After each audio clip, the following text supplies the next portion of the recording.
Well, good morning. Really cool to have you all here. Happy Wednesday, all that jazz. It's Friday, 110 for lab. When you come to lab, problem set number 2 is what we'll discuss. And problem set number 2 is mostly over acids and bases separately, which is what I call chapter 14, part 1. Quiz 2 will definitely have some acid-base stuff with acids and bases separately, but there might be, probably will be, some Le Chatelier's principle questions too. So make sure you're kind of up with that. That was technically problem set 1, but problem set 1 had enough stuff, so we're just kind of extending it. The equilibrium constant lab that we did last week, you'll turn in, and then we'll start the Le Chatelier's principle lab. So we're going to see lots of Le Chatelier's principle.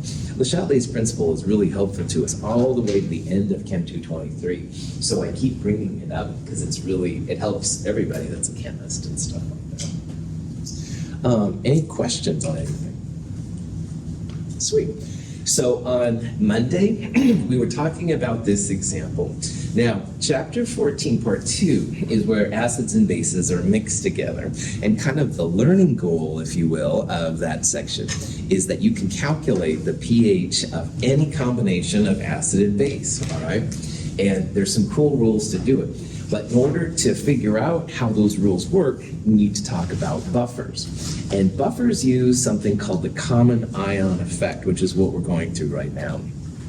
And like I just said about Le Chatelier's principle being really helpful, well, Le Chatelier's principle is basically common ion effect, just kind of rebranded a little bit. In the example we ended with on Monday, we had ammonia, and ammonia is a weak base. It has a Kb value. All bases create hydroxide. The base will create a conjugate acid, and when the base reacts with water, it creates the conjugate base hydroxide. And the Kb values, like a lot of these Kbs and Kas, will be in the table at the end of problem set 2 and 3. Don't have to look them up, but also please use my values so we're all talking the same language, stuff like that. Excuse me. So K values, equilibrium constants, are always products over reactants. Water is a liquid, so it's not included. So Kb would be ammonium times hydroxide divided by ammonium. And in this problem, we're starting with 0.25 molar ammonia, all right? So 0.25 has to go down by some amount X, because as ammonia reacts, it makes ammonium and hydroxide. So on the ice table that we did on Monday, we had X for ammonium and X for hydroxide, and ammonia went down from 0.25 by X. So we ended up with Kb equals X squared over 0.25 minus X. This is a quadratic formula. If you're cool pushing the solve button on your calculator, you can solve it directly. However, we're going to do so much of this that it's totally a good call sometimes to think about if you can exclude this little minus X. And what we talked about on Monday was that if 100 times K is less than C, then you can pull this minus X out. So 1.8 times 10 to the minus 5 times 100, it's like you add 2 to the exponent. So you'd have 1.8 times 10 to the minus 3. And that number is smaller than this number. This is 2.5 times 10 to the minus 1. So I highly recommend that you just pull out this little minus X. And it makes your math a lot easier. The hydroxide, which is X, this X technically, is equal to the square root Kb times Cb. And that's kind of cool. Now, you're like, oh, Russell, you're pulling, the rug over our eyes and stuff here. You're always welcome to solve it, all right? No problem. But, man, every time I've ever done it, good to go. So you let me know if you don't, but I don't expect you to have any problems. So anyway, start using the minus X if you can't get rid of it. Anyway, hydroxide, this number, POH minus log of hydroxide minus log of this number, 2.67, and pH plus POH equals 14 if you're at room temperature. So 14 minus POH equals pH 11.33. And at this point, you should stop. This is a base, Kb, it makes hydroxide. So the pH should be basic, it should be greater than 7, and it is, yeah. Now, you can go through all this jazz and stuff like that to get 11.33. But I'm going to start pushing these short, quick, and dirty equations, and that's literally what they are. pH is so instrumental for chemistry that most of the time that's what you're after. So as we talked about on Monday, you can get rid of all of this stuff, and pH equals 14 plus log square root Kb times Cb. And in your calculators, this is a real easy thing to do now, which is really powerful. It feels weird at first, like a log and then a square root, but this is what your calculator's for, all right? And you do get the same answer. So instead of going through ice tables, finding hydroxide, POH, and then pH, you can just plug this right in and get the same number. So, any questions on that? Okay, so this was the pH when there was only ammonia.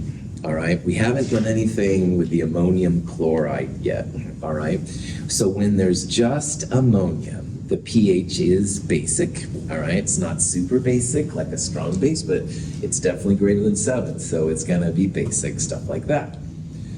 What we're gonna do now is think about what happens when there's already some ammonium present, okay? So in this problem, we're going to have the same 0.25 molar ammonia, which created a pH 11.33 solution. But this time, we're going to have some ammonium chloride already present.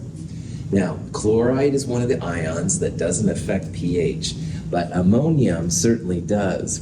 If ammonia is a base and it has a conjugate ammonium, is ammonium an acid or a base? Acid. Acid. Well done, Kayla. This has more hydrogen than ammonia. All right. If ammonia is the base, this has more hydrogen. That's a quick way to find that it's a base. Now you can always go to the table in problem set 2 and problem set 3. You'll find a Ka for ammonium. All right. That would be another way. Bases create conjugate acids. Acids create conjugate bases, all right? So that's one way to kind of remember. Now, before we saw a pH when it was just ammonium of 11.33, and now all of a sudden we've got a bunch of ammonium around. And ammonium, like Kayla said, is an acid. So at the end of this calculation, we're after the pH, once again, big surprise. Do you think the pH will be greater than 11.33 or less than 11.33? Greater. So let's go back. What is ammonium? Is it an acid? Acid. Acid, all right. Do acids make pH go up or down? Down. Down, right on. So in this problem, all right, you still have the same amount of base we just did, but we're adding an acid, all right? And acids will always make your pH go down. And it might be like 0.0000001 pH units, all right? We don't know anything about that, but because we're adding an acid, it should have a pH which is lower than what we had before. If we were adding a base, the pH would go up. All right. So in the back of your mind, that's another cool thing to remember. You know, the math can get kind of wonky. It's all stuff you can do. But at the end of the day, you can then justify if your answers make sense. Ammonium is an acid. pH should go down when we calculate the pH relative to 11.33. Questions? Okay. So in a problem like this, all right, definitely ammonium is an acid. Chloride doesn't do anything. Chloride's the conjugate of HCl, a strong acid, as we talked about in the last chapter. It's the ammonium which is going to have an effect here. Now, by Le Chatelier's principle, if this is our equilibrium and we start adding ammonium, how will that affect the equilibrium? Will it shift to the left, go to the right, or stay the same? Left, that's right.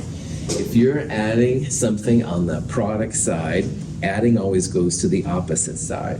So adding ammonium should make, by Le Chatelier's principle, this reaction go to the left. So earlier, if you were like, oh, Russell, you're doing black magic there with acid and stuff, all right.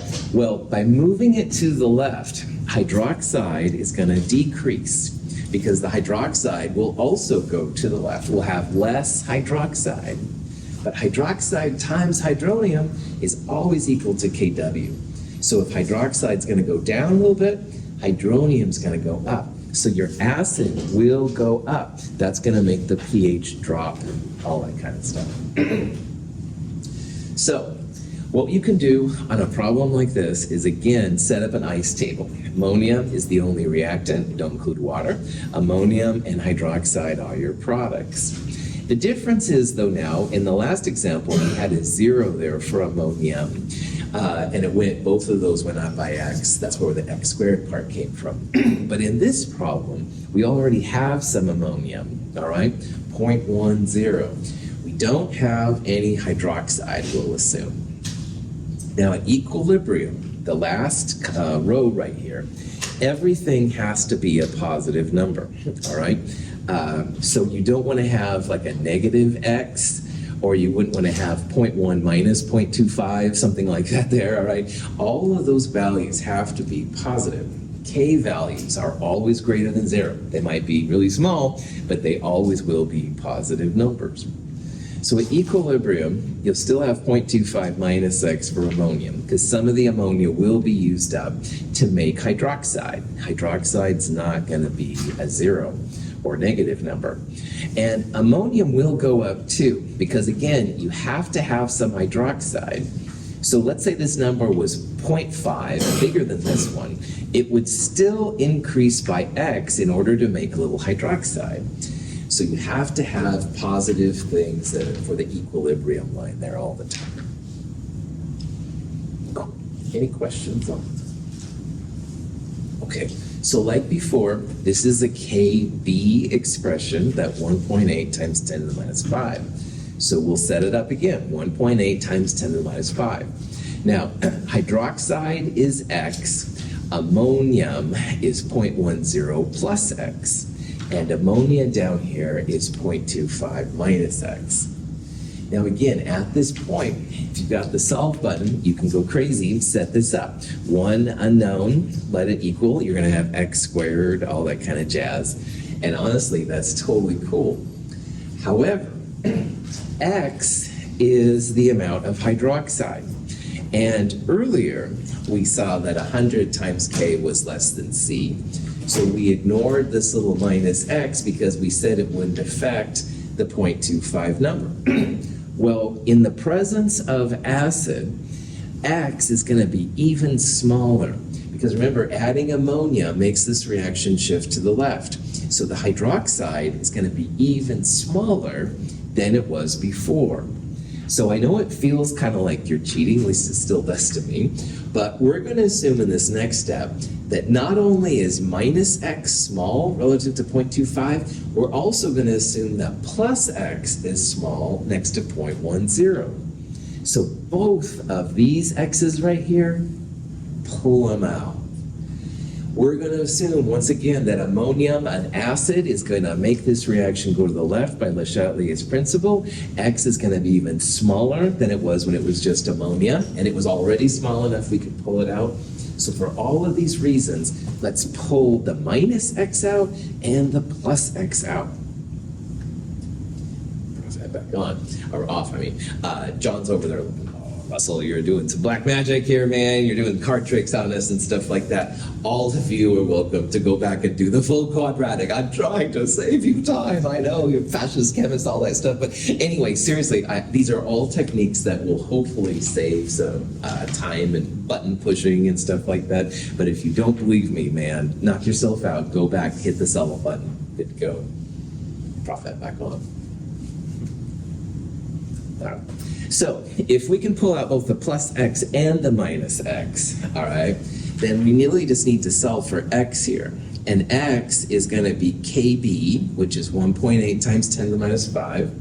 Again, we're pulling out minus x and plus x, so we'll multiply both sides by 0.25 and divide both sides by 0.10. So x essentially then is a ratio of base over acid times Kb. And it comes out to be 4.5 times 10 to the minus 5. Can you pull out x because of like it's specifically minus on the bottom, plus on the top, or is it just because it's small? Good question. All right, you're sitting down. Sig figs are your friend. Don't throw tomatoes at me, please. All right, so let's say we had 0.10, and we wanted to add this value of x to it. All right. Well, 4.5 times 10 to the minus 5, we'd have 1, 2, 3, 4, 5.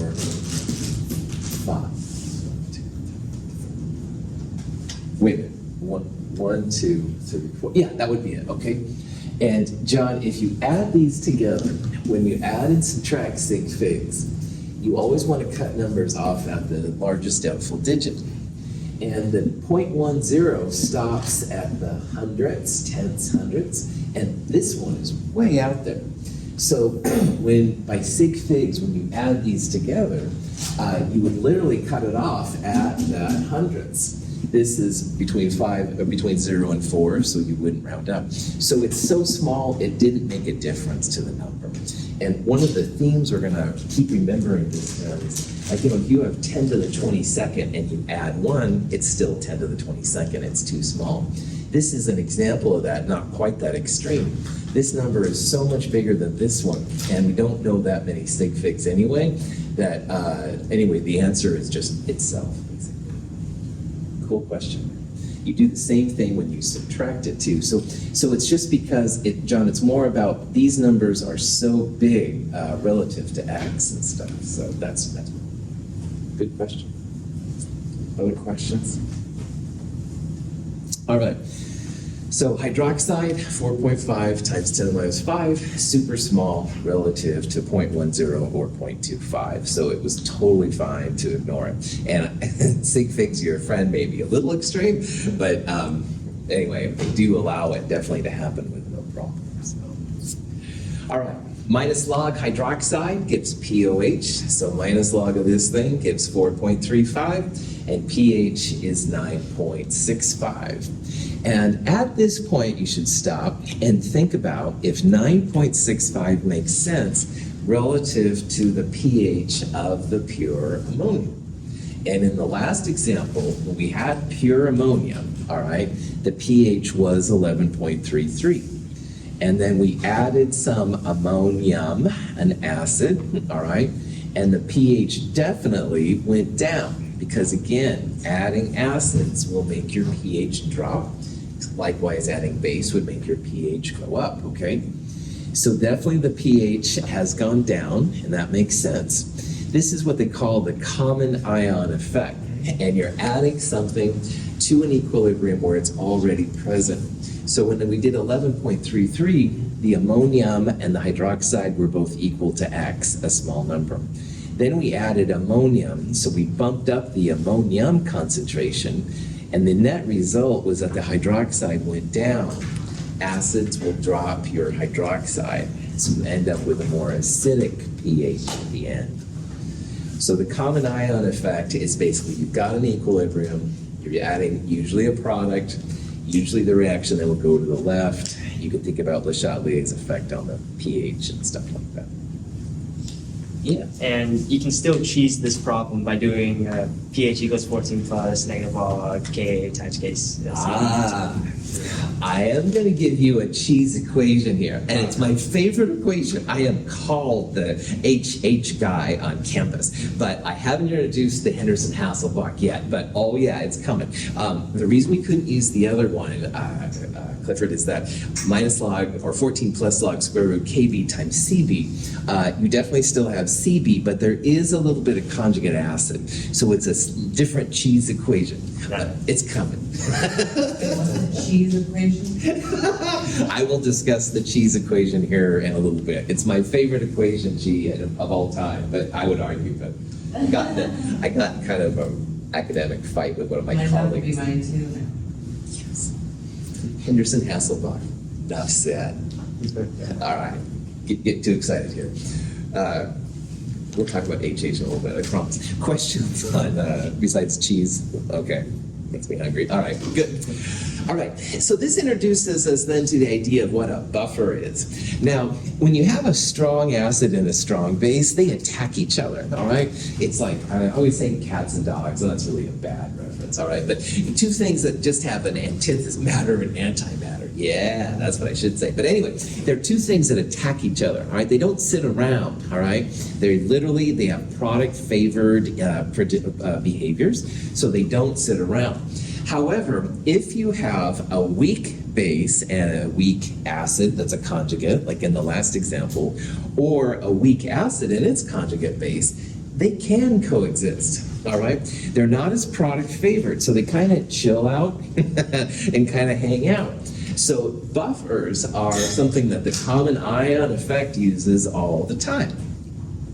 So first of all, we got to talk about what makes a buffer. And you must have a weak acid and its conjugate base, or a weak base and its conjugate acid. All right, no strong acids or strong bases. So ammonia and ammonium is just what we went through a little bit ago. Great buffer system, all right? You could also have acetic acid, this is the symbol for acetic acid, and acetate. Those are conjugates. Apparently, our kidneys use dihydrogen phosphate and hydrogen phosphate to do stuff. Cool. But you wouldn't want to have like ammonia and acetic acid. That's a weak base and a weak acid, but they aren't conjugates of each other. And also, you wouldn't want to have acetic acid and potassium hydroxide, because potassium hydroxide is a strong base. So no strong acids, no strong bases, and the weak system has to be conjugates of each other. Henderson-Hasselbalch coming up. Anyway, but we're not quite there yet. Questions on, all right. Buffers are super important. Biology, if you're taking it, then you know. But anyway, our body is basically a buffered system, and we'll talk about how important it is. So here's a question about what makes up a good buffer system, all right? And again, the punchline, they have to be conjugates. They have to be weak acid, conjugate base, weak base, conjugate acid, and no strong acids and no strong bases. So this first one up here, would that be a good buffer system? Nope. No, good, why?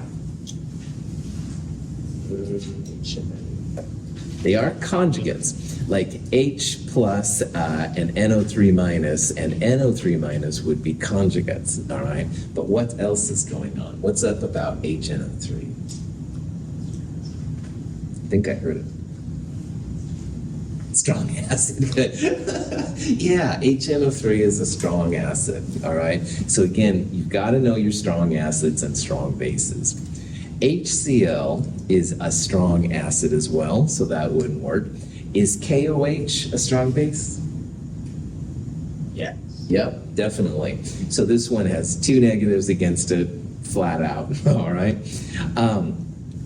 The next one, this is actually acetic acid, a CH3CO2H. The thing that sometimes is written HOAC, it's technically CH3CO2H. This is sodium acetate, all right? Are these conjugates of each other? Remember, sodium ion in water goes off by itself. It's a spectator ion from Chem 221. So if sodium goes away, sodium plus, this would be CH3CO2 minus. Does that look like a conjugate of acetic acid? Yeah. Acetic acid is acetate with an H plus, all right? So acetic acid and acetate, which is what this polyatomic ion is right here, those are conjugates. The sodium is needed so that if you're making a solution, you can measure it out. You can't have ions in a bottle, all right? The ions have to be complexed with something. But once this is in water, the sodium's out of here. This is going to be the answer we're going to see here in a little bit. But let's look at this one right here. This is NH3. It's a base, a weak base. And it might be tempting, like, well, you know, maybe there's an NH4 in there somewhere, which would be the conjugate. But this is different, all right? Like it's got a carbon and stuff like that. The chloride will dissociate in water. It'll go away. But the CH3, NH3 part is certainly different than NH3. So these are not conjugates of each other. They might be a weak acid and a weak base, but they aren't conjugates. So the very best answer here, acetic acid and sodium acetate. Sometimes you'll see potassium there, lithium is another one, stuff like that. Those would all be sources of the acetate ion. And the acetate ion and acetic acid would be conjugates. Any questions on that? Cool. We'll talk about what to do with polarities in a little bit, so don't worry about that right now. pH of a beaker of ordinary tap water is 6.29. Slightly acidic because small amounts of carbon dioxide are dissolved in it. When we add a 0.1 molar solution of hydrochloric acid to the beaker, the water shows a large change in pH. Water is not a buffered solution. So in this example, they're taking some hydrochloric acid, adding it to water, and the pH drops like crazy. All right, HCl is a strong acid, a lot of hydronium. So it was 6.29 or something like that. It went down to 1.8. That's a huge change of hydronium, all right? The pH scale is logarithmic, so that's many powers of 10 that it changed going from about 6 to about 2. But now we're going to do the same thing and look at a buffered system. In the beaker is a mixture of dissolved dihydrogen phosphate ion and its conjugate base, hydrogen phosphate ion. The solution has a pH of 6.92. We add 10 milliliters of a 0.1 molar solution of hydrochloric acid, which causes only a small decrease in pH to 6.72. The solution is said to be buffered by the conjugate pair. This phosphate buffer system is found in the kidneys and helps to regulate blood pH. So adding 10 milliliters of the HCl to water made it pH drop like crazy. Went from 6 point whatever to about 2, which is pretty hardcore. That's the effect of strong acids. Now adding the same amount of HCl to this buffer system, all right, it was at 6.92, but it only went down to 6.72, all right? So a buffered system resists changes to pH, all right? Please notice that as we added a strong acid, the pH of the buffer did become more acidic, all right? It wasn't like invulnerable, all right? However, the pH change was much, much, much smaller than we would have for something like water. And these are really important. So our bodies are used to, existing kind of in equilibrium and stuff like that. And you have a strong, burrito, and it's got lots of jalapenos in it, all right, a lot of acid and stuff. That stuff could really mess with your body if our systems weren't buffered. So when you eat stuff like that, instead of having just crazy pH changes, the buffers do still affect it, but it's not going to be as much as if it wasn't a buffered system. So buffers are pretty important. They're important both biologically and also chemically if you have something which is sensitive to pH changes. So, cool. Also notice that normally the water we drink is a little bit acidic. The CO2 gets in the water and it makes a little bit of carbonic acid, and it's hardly a lot of acid, all right, but pH is a little bit less than 7 most of the time because of the dissolved CO2 that happens. Yeah. So how do they make, alkaline water 9.5? So first of all, I'm not even sure it really is 9.5 because I think you taste it, Chi. We are used to drinking and eating things that are acidic. Now making it 7, I could see, all right. Tests on some of the alkaline waters, and it does test it at 9 and above range sometimes. If you ever have a bottle of it, we should bring it in. We'll test it. All right. Yeah, we'll have a pH, man. You can't, going back to your first question though, you can make it neutral. You can boil water in the presence of like nitrogen or argon, and CO2 is kicked out upon boiling, and that usually nitrogen or argon that gets in. So you can totally make pH 7 water, right? No problems there.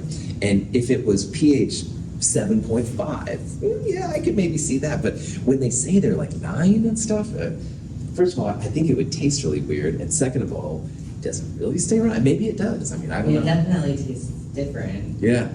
so, and some people like it, some people don't. If you have some, I always have some.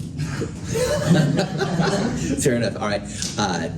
Not today's lab, not next week's lab, but 2 weeks from this Friday's lab. All right, bring some then, and we'll have the pH meters right there. We'll test it out and stuff. And Okay. see, that might be kind of cool to Are we see. doing a pH lab that week? Yeah, exactly. Okay. That's right. It's the I will- acid and base titrations lab, I think is what it's called. Okay. And we'll have them out there and stuff. So give it a shot. That would be kind of fun, actually. Yes, So, I will do that then. good, fantastic. That's kind of cool, actually. Questions?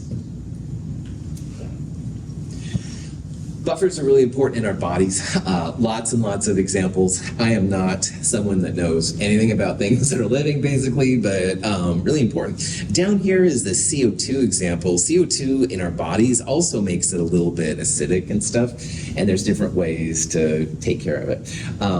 Exhaling CO2 will raise the pH of our blood a little bit and stuff, so there's all kinds of different things they can do. Hydrogen carbonate is also known as bicarbonate. That's an older way of talking about ions, but in biology and stuff, you might see these kind of things happen. So. All right, going back to buffers. When you have a weak acid and a conjugate base, all right, the weak acid part will consume any strong base you add to it, all right? That kind of makes sense. So what we'll do now is consider an acetic acid acetate buffer solution. And we'll think about adding some kind of strong base to it. Now, this is a Kb expression. And you know it's Kb because there's hydroxide being made. So this is the base, reacts with the acid water, makes conjugate acid, which is acetic acid, and then hydroxide. And to justify why the acetic acid would attack hydroxide, what we can do is something like we did earlier. We're going to reverse this reaction. So if we reverse this reaction, acetic acid and hydroxide are now reactants and acetate water now products. To find the new K, you go 1 over the K when you flip a reaction around. So 1 over what was a very small number becomes a very, very large number. So if you're curious at all about this, yeah, if you have a buffer with a weak base and a weak acid, they can both coexist. All of a sudden you start adding some strong base, well, the reverse of this Kb is a very large number. And that just shows that, yeah, strong base goes after the acid, or the acid goes after the strong base, and it's all reactive. Now, as the weak acid reacts with the strong base, more of the weak base is created. So in the HCl example that I showed earlier, the pH still became acidic, but it's mostly we're going to see a pH result of more of the conjugate being made. So you add a strong base, there's more of the weak base present. And because you have more of a base, even if it's weak, it will be more basic. It just won't be quite as basic as if you had a strong base. You can do the same thing for the other side to justify why a conjugate base consumes a strong acid that's put in. So let's look at acetic acid and acetate. We're looking here at a Ka expression. Now again, if you have a Ka, hydronium is going to be a product. We've looked at a lot of Kbs this morning. They had hydroxide as a product, but this is an acid A, so it's going to have hydronium. So in this case, the acid, the weak acid, reacts with water, equilibrium, conjugate base, and hydronium. Well, if you reverse this reaction, just like we did, then the acetate ion and hydronium, which is basically strong acid, react to make weak acid and water. And what was a very small Ka becomes a very large K when you reverse it. And this is a science way to justify why weak bases go after strong acids, or strong acids go after weak bases. Anytime you have large K, it's going to be more product favored.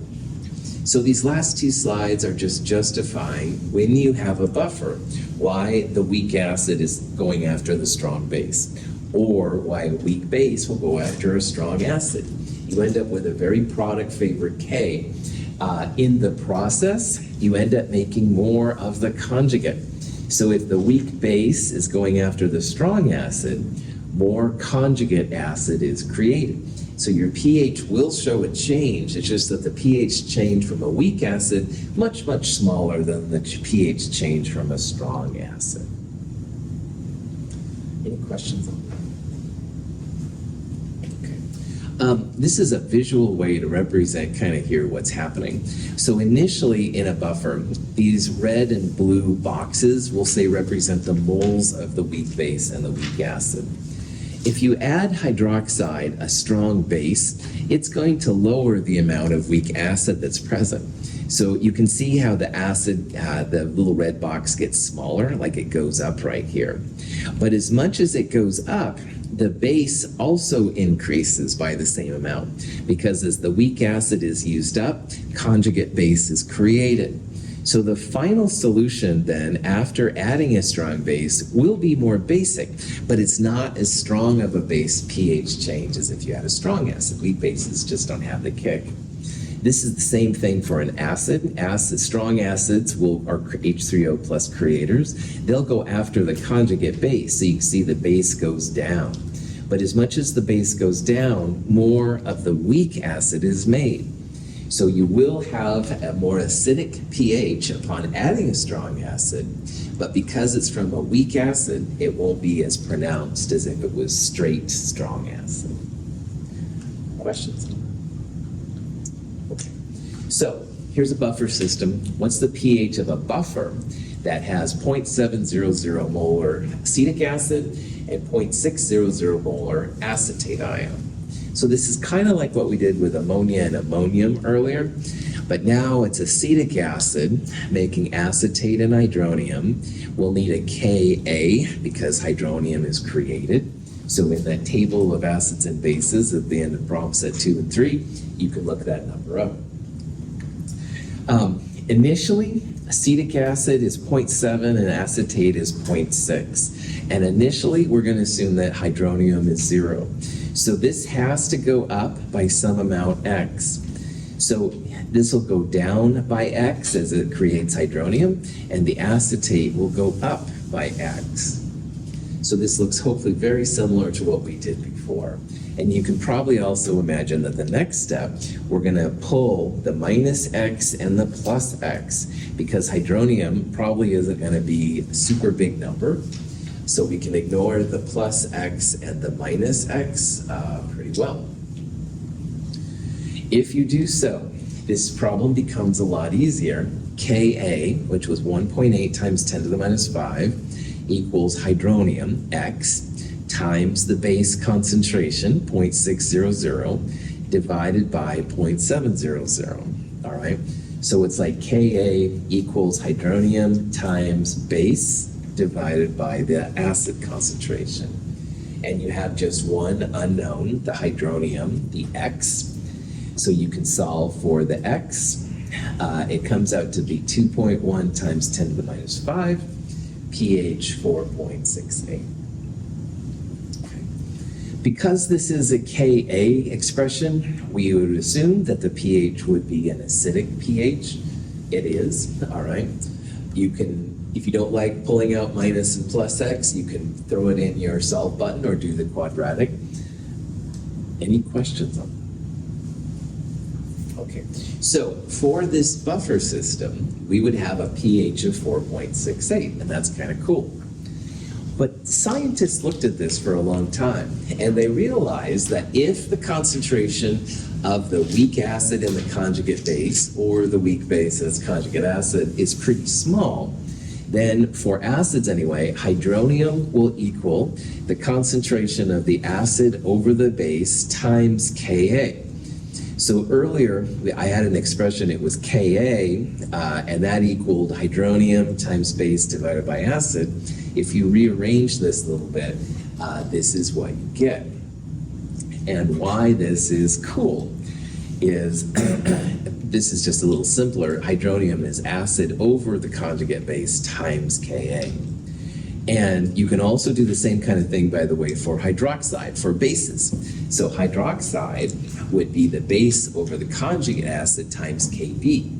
Now we're going to focus mostly on this one right here, but this system would be a cool way to do this too. And you're like, okay, that's really exciting, Russell. What else can we do with this? Oh, I'm so glad you asked.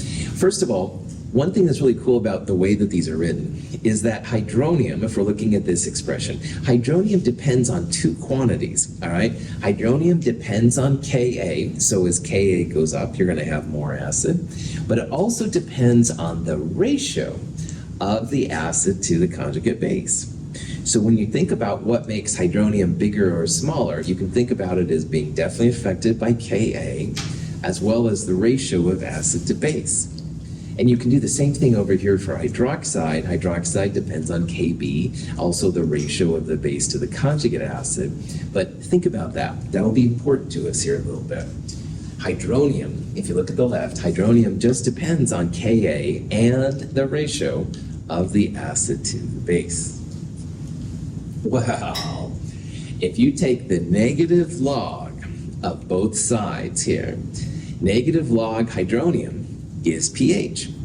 Now, negative log of all of this, you can actually break up, and this is one of the nice things about logs. So minus log of all of this, you can break up to minus log Ka plus minus log acid over base. This is one of the things people like a lot about logarithms. Now, minus log of Ka is pKa, which I mentioned earlier. So just like pH is minus log of H plus, or POH is minus log of hydroxide, minus log of Ka is pKa. So pH equals pKa minus log acid over base. And another thing that people like about logarithms is that you can flip acid and base around, and if you do that, your negative becomes a positive. So this expression can be rewritten as pH equals pKa plus log base over acid. And Clifford, this is your new cheese equation when it comes to buffers, and it's super, super important. I can't underestimate. Henderson-Hasselbalch is really useful, not just for buffers, but it's also going to be useful when we have acids and bases coming together. When we do titrations, there's a ton of cool things you can do with it. So pH equals pKa plus log base over acid, really important. This shows explicitly how pH depends on pKa. It also depends on the ratio of the base to the acid, all right? So if you want to adjust your pH, you can pick, first of all, a certain acid and its conjugate. That would be the pKa part. But you can also play with this ratio. If you want it more basic, add a little bit more base. If you want it more acid, add a little bit more acid. But it shows explicitly there why this is so important. Questions on it? Yeah. Why do you keep calling it cheese equation? Clifford wanted to cheese out the piece earlier with minus log square root Ka of Ca, or 14 plus, and this is the cheese version that you would use when it comes to a buffer. So, darn you, Clifford, no. Cheese is not the best way to describe it. It's super useful. It makes your life easier. Cheese works. That's the only thing. Yeah. Makes me hungry maybe too, I don't know. But anyway, don't worry about cheese or making me hungry. Other questions on HH? Okay. I am the HH chemist on campus. That has been something that has been passed out. And a person who's no longer here, who was also a chemist, said, oh, real chemists don't use the HH. And I'm like, and I showed him, I said, man, I was doing equations and he was still getting his pencil sharpened. So anyway, I'm gonna tell you, man, HH is really cool. Now, that being said, Jenna's like, I don't want to do the HH. She doesn't have to, all right? There are alternatives. You can use ice tables, you can go through all that kind of stuff, and that's awesome, all right? But I'm gonna do my best to show you how cool this equation is, man. All right. Now, excuse me. there's a lot of things that are cool about HH. First of all, it does show explicitly that if you want to change the pH, you either have to change your acid-base system, which is Ka, the pKa part, or you can modify this base-acid ratio, all right? And because it's a ratio, you can actually use molarity over molarity, which is what you always have to use with ice tables, mind you, or the moles. So sometimes you don't feel like dividing by the volume. No problem. Just use moles, because molarity over molarity will give you the same ratio as moles over moles. So that's a level of flexibility that my colleague did not see, shall we say. And okay, prop hat. No, I'm just going to keep my prop hat on. So anyway, it's really cool. Why this is important to realize is that if you dilute a buffer system, your pH won't change. So in a buffer, pH equals pKa plus log base over acid, moles per liter over moles per liter, or moles over moles. You can dilute it and it won't change the pH, all right? Your moles will be the same, all right? And you're changing the volume, so their concentrations will alter. However, the ratio will be the same. And that's kind of a cool thing and stuff to realize. So HH is kind of cool, I think, obviously, because you can use a ratio of moles over moles or molarity over molarity. Sometimes one problem is easier one way, sometimes it's easier to use the other one, and it's totally up to you. And when you're picking a solution and you want a certain pH, I would start by looking at the pKa values and then move on to the base over acid part. This is a handout, it's in your companion and it's online. I highly encourage you to check it out. A lot of the things we're going to talk about are further explained in this handout. There's more that AHH is good for than just this ratio and molarity dilution and stuff like that. It's a really cool equation. I'm very biased, obviously. So, questions? Okay. So, this is a question that you might see. You can go along with me, or you don't have to, it's fine. Acetic acid has a Ka of 1.8 times 10 to the minus 5. And the pKa, which is minus log 1.8 times 10 to the minus 5, 4.74. Now, to prepare a buffer containing acetic acid and sodium acetate, and remember, this is the acid and this is the base. We want to prepare a buffer with these two, and having a pH of 5, what ratio should we use to make this happen? Now, if the ratio of base to acid was the same, 1 to 1, what is the base 10 log of 1 equal to? 0. Nice, my man. That's right, 0.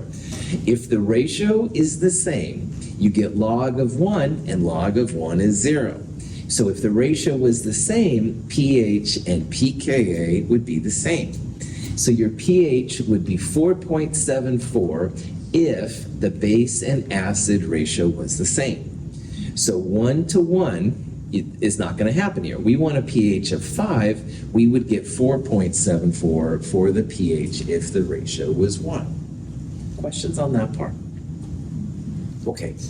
If we want to go from a pH of 4.74, where the ratio is 1 to 1, to a pH of 5, do we want to add more base or more acid?